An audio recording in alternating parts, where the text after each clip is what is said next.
Greetings and welcome to the Warhammer 40,000 Kill Team video, where today I'm going over my how to win with Nemesis Claw guide. Going over basically how to play this kill team in a successful way. But before we get into things, please remember to like and subscribe as well as comment. Let me know what you thought of the video. Do you like it? Is there anything I missed out?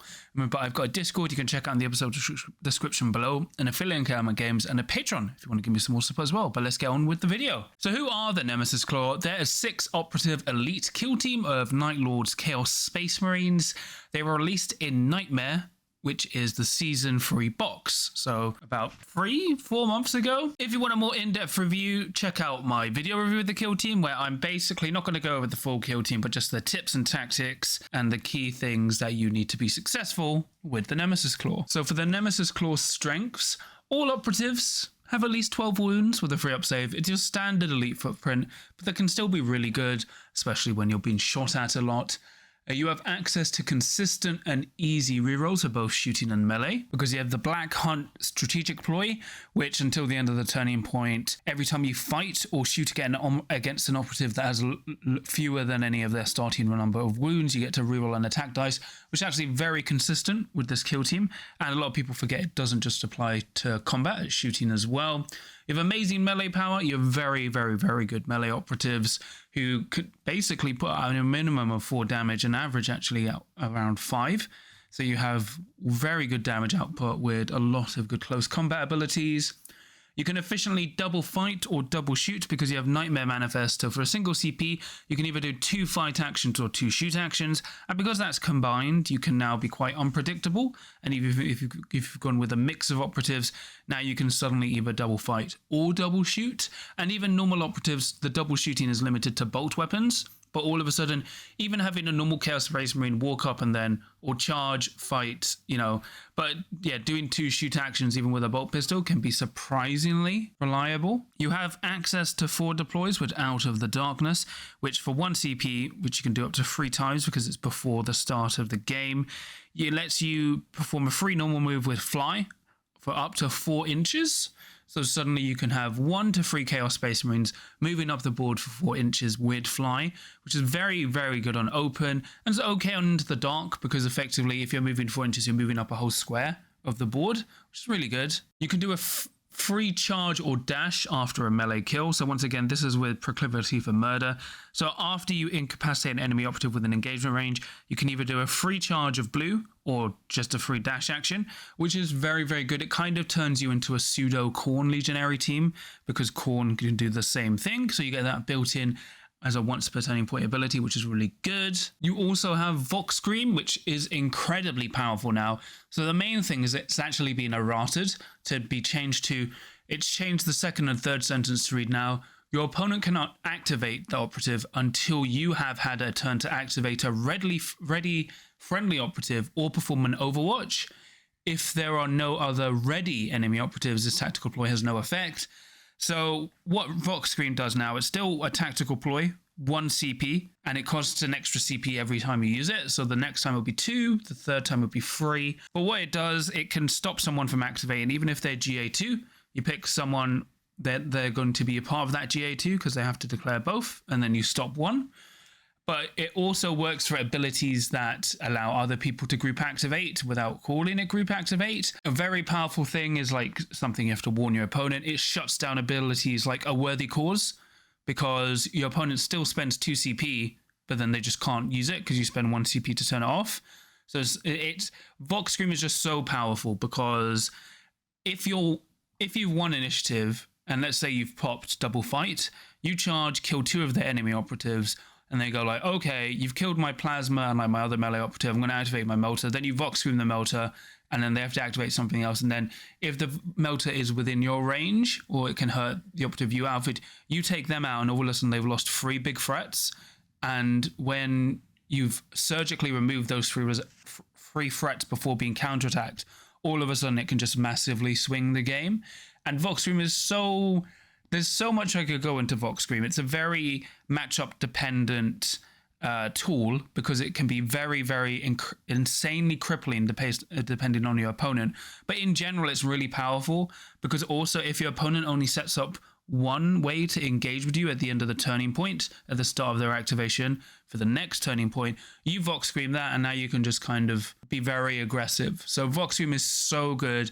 It's really powerful even against operatives who like activate together but share their activation, like the Leash Master and the dog, because all of a sudden like you can activate the Leash Master and then stop the dog, or vice versa. Very, very powerful. You get prescience tokens, so that's, you get D3 per turning point in your strategic phase, and they can be spent for a number of things, mainly for what you can discard. Well, you can spend one as an action point to get +1 command point. If your leader is attacked once per turning point, they can spend a prescience token to discard it and attack dice. That's successful. And then the main thing is you can discard a prescience token to delay your activation. So if your opponent activates and then it's your turn to activate, you can discard a prescience token and then they have to activate. So the key thing here, if you roll it, because you get D3 a turning point, if you stock up and roll high and go into turning point 2 with 6 prescience tokens, you can potentially delay 6 times in a row, which you may think is not too good, but it allows you just to go like, okay, now I'm going to wait for my opponent to do all their main things if they're a 12 activation kill team, and then we can start alternating so they won't get any activations after me to punish me too efficiently. And it's really good into like elite kill teams because you suddenly out activating elite kill teams and even 10 operative kill teams. So it's very, very good. And it just kind of depends on how hard you roll, but on average you should get 2 a turning point. But it's just really good because of what it gives your kill team. It makes it who they are. So very, very powerful. You can turn off enemy rerolls.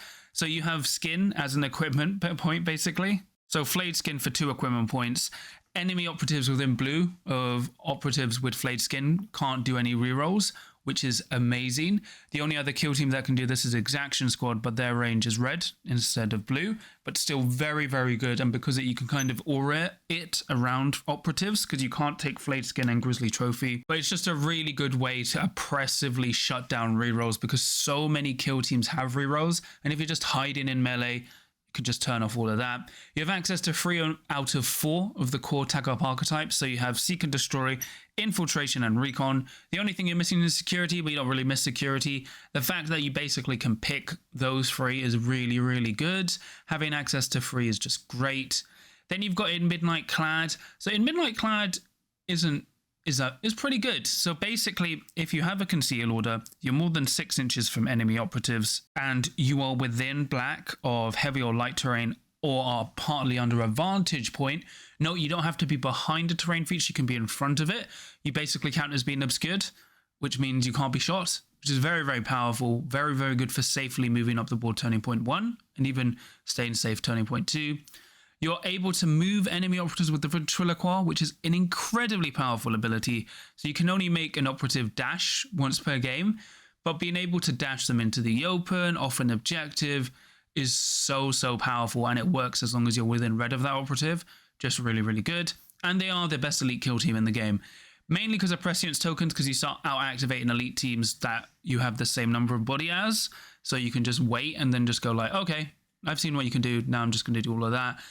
All the tools they have just seems to be designed to kill other elites, which is really good for Nemesis Claw and not so good for other elite teams. So for Nemesis Claw weakness, they are only 6 operatives, even with your prescience tokens. If you don't roll too high, all of a sudden you're just getting out activated. You are still 6. You need to roll a lot of prescience tokens to be good. You have no general damage negation or ways to ignore injury. If you look at most elite teams, they either have a way as for a strategic ploy to just ignore being injured, or have some way to access damage negation. So the fact you can't do that makes it kind of bad, because even at 12 wounds, when you start getting injured going to 6 wounds or less, the operative lose a lot of viability. So it's just an interesting point to remember. You're also vulnerable to stun and -1 APL abilities, because once again, pretty much every elite team has an ability for 1 CP to basically turn off APL modifiers, and not being able to do that is quite huge. You still are 2 APL if you get -1, but it's a notable weakness compared to other elite teams. You also have limited range threats, so you basically at most will take a gunner and a heavy gunner. Outside of that, you have no reliable long range threat, and even then you're not really taking the heavy gunner most of the time. So it can get quite easy for you to be kited by other teams, which is offset by your faction ability, but it's still a notable weakness, especially if your opponent goes like, oh, well, you can only really shoot one, especially if you're taking the plasma gun, because the plasma gun can't double shoot. So it's just another thing to remember. They have specific timing wording on certain abilities, like we have come for you. So this has been eased in the FAQ, because the issue with we have come for you, when you charge, you do a D3 mortal wounds, but it has to be the first action you do.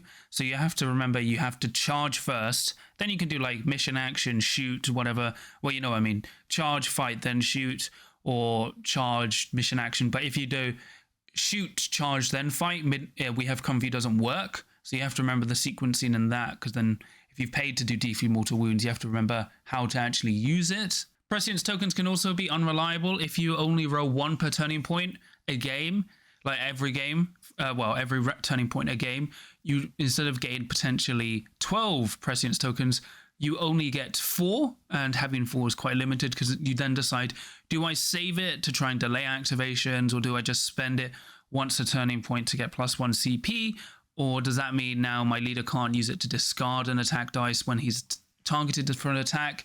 So it's very swingy. You can't actually reliably gauge how prescience tokens are going to work for you.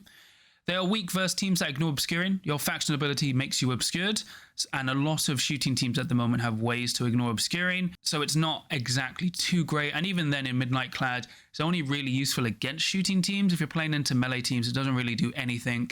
It's a good comparison to like In Shadow from the Mandrakes, where they were released alongside, where In Shadow kind of, your opponent has to worry about it, even if they are a melee team. So it's just very interesting. They have all right faction tac ops, so they're not the best. You have some like niche uses, like Hunt the Weak is only good against 7 wound operative kill teams. So Terror is okay, but the best one is Dreadtail Dark Rumor, because it's revealed at the end of the battle, and if you're within red of an opponent's kill zone edge, you score 1 VP, and if you're also within red of an enemy operative, you score 1 VP, but that can be quite difficult, especially against if you're into kill teams you may need to wipe out, or you're not sure you're going to last against. So, alright faction tac ops, but they still do have free archetypes to access to. And Death to the False Emperor, which is their reroll strategic ploy, it only works versus Imperium operatives, and if you want the full rerolls, you only get it against Space Marines. So against Xenos and other Chaos operatives, kill teams, you just don't have that access. You just have you're down a tactical ploy. So, you know, it's nice to have thematic tactical ploys. They add a lot to the kill team, but you have to remember effectively against 2/3 of the meta, you have no ways to reroll, which is a bit unfortunate. So for your key operatives, first is your Visionary. Obviously, when you always give the Visionary Grizzly Trophy, so Grizzly Trophy, if someone's within blue of you, they're -1 attack dice for shooting and melee. And when you combine that with your Prescient token to discard an attack dice, someone's now only rolling 3 attack dice into you, and you can discard a crit or a hit. So let's say they roll a crit and 2 hits. You can spend a Prescience token to discard the crit, and then roll for your 2 save. Well, make 3 save rolls, and all of a sudden you just don't die. It's really good in melee. Let's say someone charges you with 3 attacks. Once again, rolls crit, hit, and then you can spend one of your Prescience tokens once per turning point to discard the crit. Then you roll your 5 attacks hitting on 2s. They hit you once, then you parry that out, and then you just murder them. So it makes your leader very hard to kill. Obviously, he works the best because of Prescience.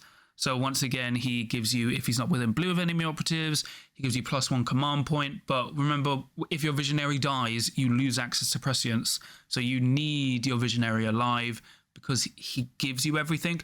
But also, he has a Plasma Pistol and an Astraman Changeblade, which is just a chainsword that has rending. So he's actually quite good at just, because he has a Plasma Pistol that hits on 2s, he can just do sudden like dash, shoot, move away. So he can be quite threatening because people forget, oh, he's not too scary in melee, and then he just Plasma Pistols you. So very good there. Your Fearmonger is also very great. So your Fearmonger has a Combat Blade, which is 3/5, and has access to Terrachem. So he's great at board control and mortal wound output, and he's incredibly lethal on Into the Dark because he has a once per game grenade, which is Blast White 3/0, Terrachem, indirect no cover. So the thing is, like, if you roll any crits, they take 3 mortal wounds and then they get a Terra Chem poison. But all of a sudden on Into the Dark, he's just like blitzing people away. People kind of drop the Fearmonger from time to time, but I find the Fearmonger is really good because you can poison objectives, especially if you poison your furthest objective. Because it means all of a sudden the first time someone without a Terra Chem token moves onto that objective, they take D3 mortal wounds, and then also at the start of every turning point, they'll take D3 mortal wounds again. People don't like him into elites, but the chip damage he does is so powerful because it helps with your rerolls. Because remember, if you spend a CP, you get rerolls against operatives who have lost any wounds. So all of a sudden, the Fearmonger is great at just proccing that because he just chips everyone. And eventually, he's still no slouch in combat. He has a long-range bolt pistol that basically is either a bolt gun or a bolt pistol. So he's very, very good. The Screecher is a powerful melee operative that can debuff any enemy operative, because if they're within blue of him, they're -1 ballistic skill and weapon skill. So it basically gets around being injured. And he is basically almost impossible to deal with in melee without taking damage back, because he's 5 attacks, hitting on freeze, 4-5, lethal 5 up. But if you've lost any wounds, he goes to lethal 4 up, and he has relentless. So he's just an absolute blender, especially if you just charge him into 2 key enemy operatives. He just blends them all. And if he's still tied in combat, or people are only with close range stuff, they actually can't do much, well, because they go down to -1 ballistic skill. Then you've got the Skin Thief, who has built-in damage reduction. So what he does is enemy operatives have their weapon damage reduced by 1 to a minimum of 2 for both profiles. So they're -1 normal and crit damage. And if he kills anyone, he can pick an enemy operative within red, and then until the start of the next turning point, they can't control or contest objectives. So you can only do that once. But he is just so powerful, and especially if you could put Grizzly Trophy on him, but he's much better with Flayed Skin. So he's just really, really tanky and great into other melee hordes, just so powerful. He has 4-6, 5 attacks in on freeze with Rending, incredibly damaging with Reap 2 as well. And then you've got your Ventriloquist, who is also a Psyker, because your leader's a Psyker, your Ventriloquist is a Psyker. He counts as a banner for objectives, so your operatives count as +1 APL for controlling objectives he's on. So if he's on an objective by himself, he counts as 4 APL, which is very, very good, especially against other elites. He's a bow pistol and chain glaive, but the main thing is also his psychic abilities. So he's got a psychic action, which is disconcerting mimicry. So once per turning point, and he can only do each one once per game, he can either subtract 1 for their APL, change their order from anything, and you can also instead do a free dash action, but you tell your opponent where to dash into. So what this does is really crazy, because if you combine it with your plasma gunner, or other melee operatives, you can dash someone out of cover, either through a door into the open, because you don't need line of sight, you just need to be within red. You can dash someone out so you can suddenly charge them, or you can suddenly move, shoot, dash away, which is very, very good. Also, -1 APL is great, because all of a sudden you can charge someone, -1 APL, so you're on the point, and then they can't fall back from you next activation, because they would only have 1 APL. And then you can also change someone's order from conceal to engage, which is okay. Well, you can change their order. So you can, even if they're on engage, what you can do is change them to conceal. So let's say you're against another elite team and, they're going to get an Overwatch after you, but you can get within red of the person that can Overwatch. You could move dash and change them to conceal. All of a sudden, you don't have to worry about that Overwatch. So a very, very good piece overall. For how to collect, you will only need 1 box for this kill team once it's released, because you build all the 5 specialists, and then you just build the gunners. So what you could do is build all your 5 specialists, then you build the melter, plasma gun, heavy bolter, leader with power fist, and then either leader with power weapon or missile launcher, because the power fist is still quite good into certain elite matchups. And then also the power weapon can be good if you want to tech into stuff like Felgor, but if you want a more general purpose, you could take the missile launcher instead. So because of that, it's a very, very good 1-box kill team, as most elite kill teams are.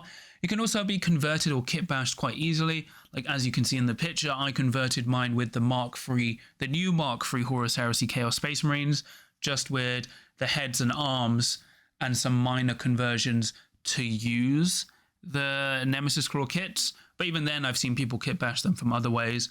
But they're very convertible and customizable team, which is just great and the standard of elite kill teams in general. So for Nemesis Claw tactics, you can use Out of the Darkness 1 to 3 times to get great positional Turning Point 1 play.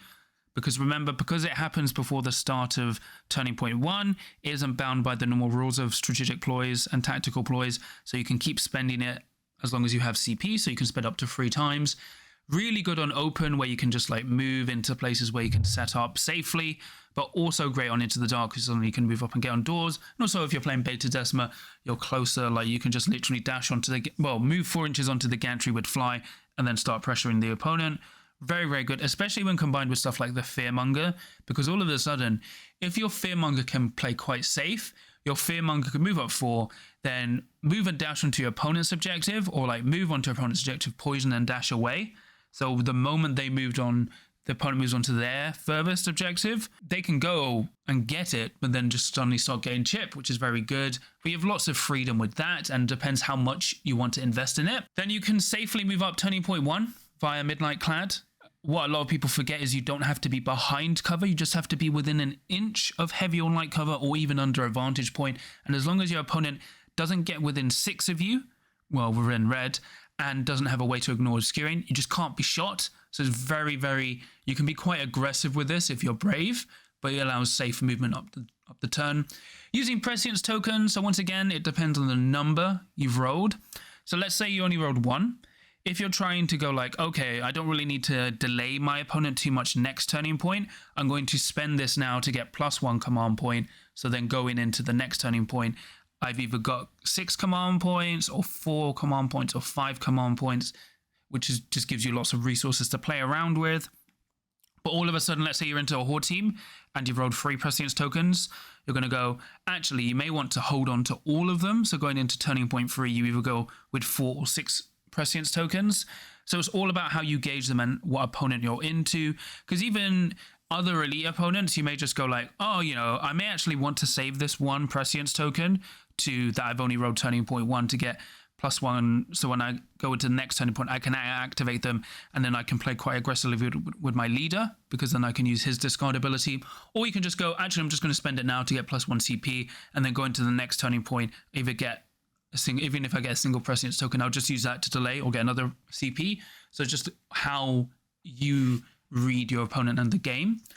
Then setting up aggressively at the end of each turning point, using Vox Scream as a safety net, because what your opponent will realize when they're playing into your Nemesis Claw, because of Vox Scream, they actually need to set up 2 different threats at the end of the turning point, because you'll Vox Scream 1 and then you can just, they'll have to send the other in.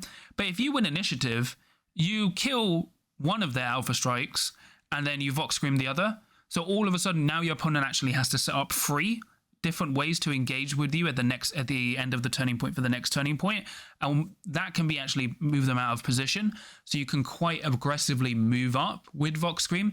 And as I said, especially if you've moved up close at the end of the turning point and you've got multiple ways to double charge, you can double charge, like charge into 2 or 3 operatives, kill 2 of them, then your opponent goes like, well, fine, I'll just activate this melee operative or this gunner operative to counter you. You Vox Scream them, then they have to do something else, and then you just kill that, and then you just kill their threat to deal with you. Or you go like, oh, you're going to try and loot this point and run away. I Vox Scream you, so you can't. So now you either have to bring a second person onto that point or just do something else. So it's very, very, very powerful, and you can just aggressively bully your opponent with it, especially if they can't safely set up threats. Then using Proclivity for Murder to get extra chain charges or dash into safety, because once again, after you've killed an enemy operative in melee, you can do a free dash action. So you can charge 8 inches, fight someone, and then dash either into another combat or out of cover. So especially when you've got double fight up, it allows you just to chain against operatives who are trying to space out. And as I said, it just basically gives you tools that Khorne Legionary have access to, which is very, very good. You have the Ventriloquist to punish key enemy operatives. As I said, you either dash people out of position, so dash them off an objective, into the open, into charge range, into somewhere you can shoot, or you flip them from concealer to engage, or you make them -1 APL, so it's easy for you to control objectives or how they react into you. Just very, very good. Your opponent, smart opponent, needs to measure out the threat range of your Ventriloquist every turning point until it's dead, because you just cannot sit on this, especially if you have enough ways to delay with prescience tokens. Chain snares for hiding in melee. So chain snares apparently are controversial, but for one equipment point, if you're in combat with an opponent and they try to fall back, on a 4-up they can't, but the action points aren't refunded. If you are injured, they are -1 to the roll. So then on a 5-up, they can just fall back. On a 5-up, they don't fall back. But if they have lost any wounds and they have lower wounds than you all of a sudden make that trigger on a 3-up. So they've had to have lost wounds. So this works great when you charge in and start chipping. Or remember, you don't have to kill people. You can fight until they're on the minimum number of wounds and just use your remaining hits to parry out. So all of a sudden, you could charge into 2 enemy operatives, or let's say you charge into 3 guardsmen. You do D3 more wounds to 1 guardsman, so you do 1 more wound, and then you kill the other 2 guardsmen. Because that guardsman is now 6 wounds, they're below their starting number of wounds, and they don't have a higher wounds characteristic than you. On a 3-up, when they try to fall back, they cannot, and they cannot re-roll that, and they're then just trapped in combat. So it's a really good way for you to stay alive in combat and force your opponents, if they don't have ways to shoot into close combat or get out of combat for free, they now are stuck dealing with you either on an objective or just like trapped with you. Because even if they try and fight to kill you, you can always just keep parrying them out and then you just laugh. Because then on your next activation, next turning point, you kill them, charge and kill again. Very, very good. But because chain snares, they don't just work against 7 wound operatives, they work against anyone with 11 or less. But you kind of are being quite risky. But the more you charge into enemy operatives, so let's say you charge into somehow 4 or 2, 4 or 3, and then you only kill 1, that actually makes it quite hard for them to reliably fall back from you. Then you've got Grizzly Trophy on the leader, with Flayed Skin providing bubble of no rerolls for everyone else.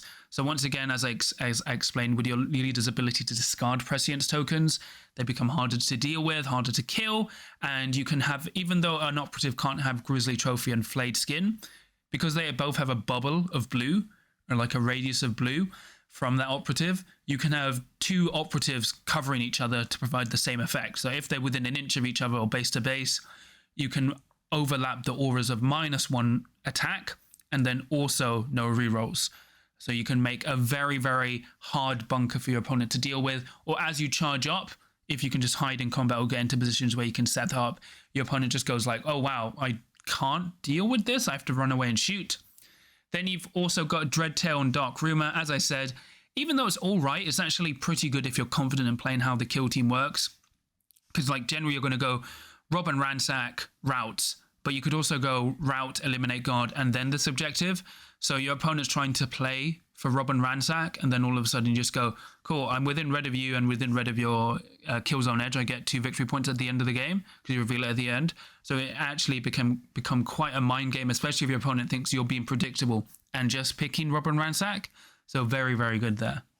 So for your hard bad matchups, Pathfinders, they out-activate you, have ways to ignore obscuring, can shoot into combat, can dash out of combat for a CP. Very, very tough. Gallowpox is tough because they have 4 really hard hulks. The only issue is it's not as hard as you think. I would think it's probably like 55 to Gallowpox, 45 to Nemesis Claw, because it can be quite close because you're turning off their rerolls, which isn't too big, but it's actually quite difficult for them to kill your leader unless they use the Lumberghast. So you can actually quite burn through them. You've got Nemesis, well, you've got prescience tokens, you have decent shooting, so it can be quite not as bad as you'd think.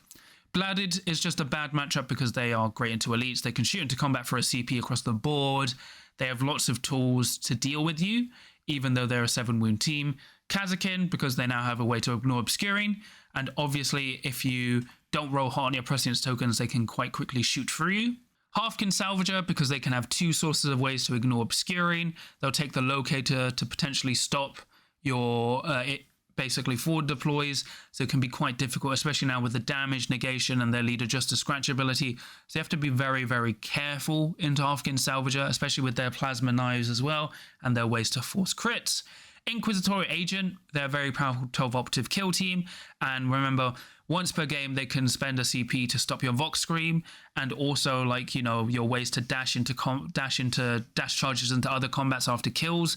So it kind of limits what you can do, especially with your Vox Scream. because if you don't get to Vox Scream anyone turning point 1, you won't be able to Vox Scream turning point 2, and then you're only playing with Vox Scream turning point 3 and 4, so your opponent can actually set up safely and like delay you, so very difficult there. Wormblade also, because in this matchup they're probably going to take their sniper that ignores obscuring, their 12 operatives, and it's harder to play safely, especially if they start taking flashlights to try and negate your obscuring, so you have to be very careful there. And obviously Scout Squad, they have 2 ways to ignore obscuring now with their sniper and tracker, but more importantly their 10 operatives and their power, well, their knives are 4/6, so their hunter is lethal 3-up with 4 attacks doing 6/6 damage, and if scouts, one of their strategic ploys gives them re-rolling for close combat and rending, so if they start rolling crits and charging you, it's going to be pain. You're still quite good into scouts, but you have to, like, it's very, very close at the moment. But these are the key matchups you have to watch out for. Everyone else you kind of just dominate, or like literally Eldari teams you just destroy. Any other 10 operative team or less, you just massacre. So very, very good there. So just kind of the main theme here with these bad matchups is they have access to a way to ignore obscuring and or their 12 operatives. So just what you need to watch out for. So for your key matchup tricks, all your abilities basically bully all elite kill teams. Like literally every tool you have is just a way for you to just laugh at other elite players. It doesn't make it easy. Like it's not a walk in the park, but you're going to have a huge advantage. Once again, prescience tokens versus most teams, especially those with 10 or less activations, because if you roll into turning point 2 and you've stockpiled your prescience tokens and you go with 6, all of a sudden you're technically out activating a 10 operative kill team. So very, very good. You know, prescience tokens are so flexible. You just have to, they're flexible and unreliable. You have to see how you roll and how you use them into your opponent, but otherwise very, very good. Vox Scream, once again, Vox Scream is very good into breaches because it shuts down their breach and clear. Because once per turning point, they nominate 2 operatives and you go, okay, which 2 operatives are you nominating? I'm going to stop one of them. Basically neuters them. Also, as I said, into GA2, any operative that group activates with another operative that isn't group activation, and also a worthy cause. And once again, if you're playing an opponent who has a worthy cause, please tell them. They will not be aware of this. Don't just tell them after they've done it, right? They've pop a worthy cause and then you spend a CP to turn it off. Just be kind, right? But otherwise, Vox Scream is very, very good, as well as its general activation power. Chain Snares versus Hordes, because it lets you survive in combat against like kill teams that have no way to reliably fall back or shoot into combat. And then once again, going shooty versus certain opponents. So I'm not a fan of the missile launcher, but the heavy bolter pairs well with this kill team because you can double shoot with the heavy bolter and then you can spend 3 equipment points to give it a suspense system. So a lot of the time people will take a plasma and a heavy bolter, because if you pop double fight, double shoot, you can still double fight, but you're also double shooting. You're not choosing to do which one. And when you're doing that, you're usually, I see people dropping either the Fearmonger or the Ventriloquois, depending on the opponent, but it's up to you. I kind of don't really like taking the Heavy Gunner, but it's an option you have. And especially if you're on an open board against big hordes like Galapox or even Felgor, getting those 2 big shooting threats turning point 1 where you know you can get shots. Because remember, you can also spend in your forward deploy to move your heavy gunner 4 inches up, and then they can, you know, move 6 inches to get into position. So very, very good there. And it's just a tool you have, because people won't expect it as well, that you can just suddenly flex into shooting, but it's a powerful tool you have. So for the Nemesis Claw Guide overview, you're the best elite kill team in the game. Prescience tokens are effectively your gambler's addiction, because you get D3 at turning point. You're either going to roll hot, roll low, but whatever you roll, you need to know how to efficiently use it, because as I said, I've covered before, you need to know if you're going to stockpile it to delay, spend it immediately to get +1 CP, or stockpile again to keep your leader safe. You have access to no rerolls. You have access to easy rerolls against any damaged operatives. You have really efficient double fight, double shoot, great tac-op game. You know, you're effectively obscured, turning point 1 and 2 until you engage. You are weak to teams that ignore obscuring, and you don't have ways to get around being injured or ignoring stun, but you have ways to reposition the opponent, really just bully the opponent by having bubbles of no rerolls and -1 attack. Just a really, really good kill team, and surprisingly decent at shooting and great at board control, with the Fearmonger being able to poison and chip everyone with mortal wounds, which once again procs with all the rest of your faction abilities and operatives. They're just really, really good. And also Vox Scream. Vox Scream, if there's anything, you really need to learn two things: how to manage your prescience tokens, but also when to Vox Scream. So Vox Scream, you need to look into what opponents you're going to play into. You need to research other kill teams. And it also comes down to experience. Because what terrifies me when I'm into Nemesis Claw, I see where they can use Vox Scream to just destroy me, absolutely stop my key play. And it doesn't even, people like mainly say Vox Scream is great at the start of a turning point, but you can also use it mid-turning point, or even like, it's what people forget. You don't have to pop it turning point 1 or the start of a turning point. If you wait for your opponent's key counterattack and then stop them, it's just so good. It makes it really hard to play into them. And the problem I have is, like, you can't just gauge and like, oh, my opponent hasn't seen this, but then you have to keep in mind my opponent has seen where they could Vox Scream me, but I can't give that away in case they haven't.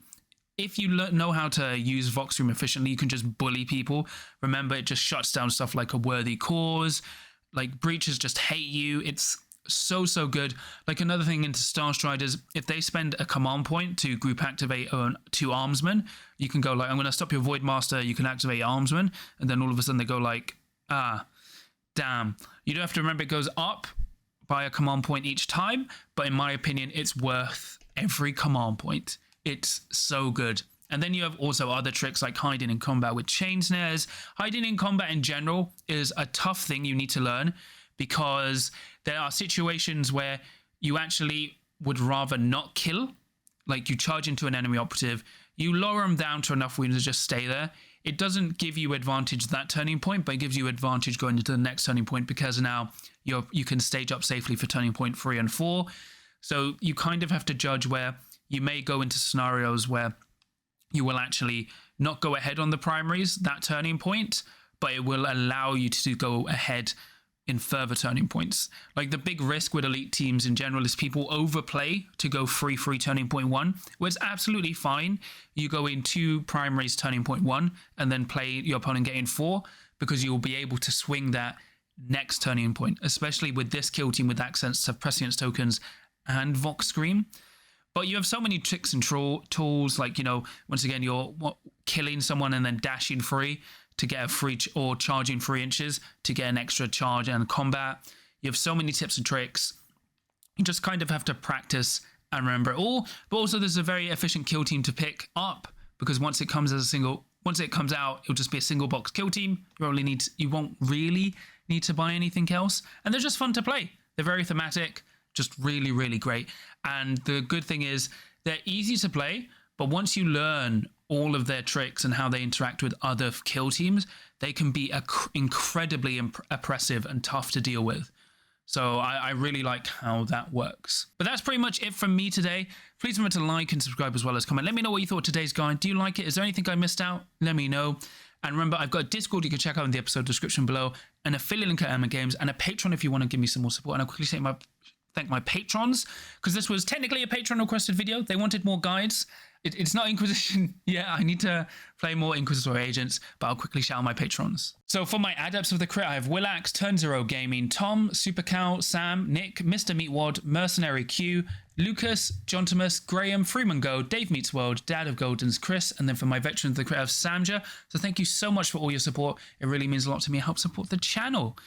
But yeah, this is effectively it for Kill Team this week, right? There was nothing at the Tacoma Open, or there isn't going to be, so maybe Gen Con is the future. But I'll have a very special surprise on this week of Saturday. But I hope you enjoyed this video. I've been able to do more guides. I will do more guides. I need to do more guides, especially as we probably won't get any more balance changes until whatever happens with the future of Kill Team. But remember, no matter what happens, even if you get swamped by a bunch of emo-loving bat Chaos Space Marines, there's always a chance to win, as long as you can roll a crit.